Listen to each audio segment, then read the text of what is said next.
আসসালামু আলাইকুম। রাশেদুল ইসলামের ফেসবুক প্রোফাইল এবং পেজ থেকে স্বাগতম জানাচ্ছি। আমি রাশেদুল ইসলাম।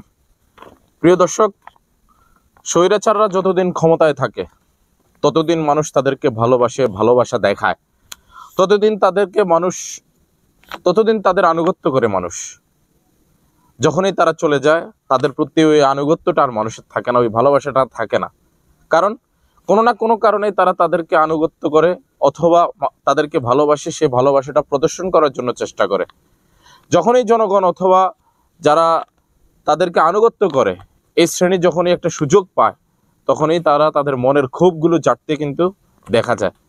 আমি আজকে আপনাদেরকে একটা ছোট্ট জিনিস দেখাবো, যে জিনিসটা দেখলে আপনারা বুঝতে পারবেন যে বাংলাদেশ থেকে সদ্য বিদায় যে স্বৈর শাসক ছিল তাকে যে মানুষ সালাম দিত বা তার প্রশংসা করতো, এগুলো আসলে মানুষ মন থেকে করতো না, মানুষ পরিস্থিতির শিকার হয়ে এই কাজগুলো করতো। ছোট্ট একটা জিনিস দেখাচ্ছি, যে আপনি একটু জুম করেন।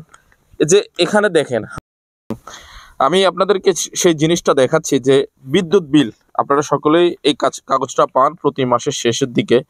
বিদ্যুৎ বিল দেওয়ার জন্য এই ধরনের একটা পেপার আপনাদের সবাইকে দেওয়া হয়। দেখেন এখানে কর্নারে ছোট্ট করে লেখা আছে হাসিনার উদ্যোগ ঘরে ঘরে বিদ্যুৎ।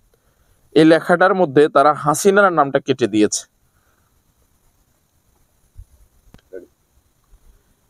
এই জিনিসটা থেকে বুঝেন আসলে কি মানুষ হাসিনাকে ভালোবাসতো, নাকি পরিস্থিতির কারণে সেই ভালোবাসাটা তারা প্রদর্শন করত। প্রিয় দর্শক, এখান থেকে আমাদের অনেক কিছুই শিকার আছে। যারা আজকে বাংলাদেশের মধ্যে পলিটিক্স করছেন, পলিটিক্যাল পার্টি যারা, তাদের এখান থেকে অনেক কিছু শিকার আছে।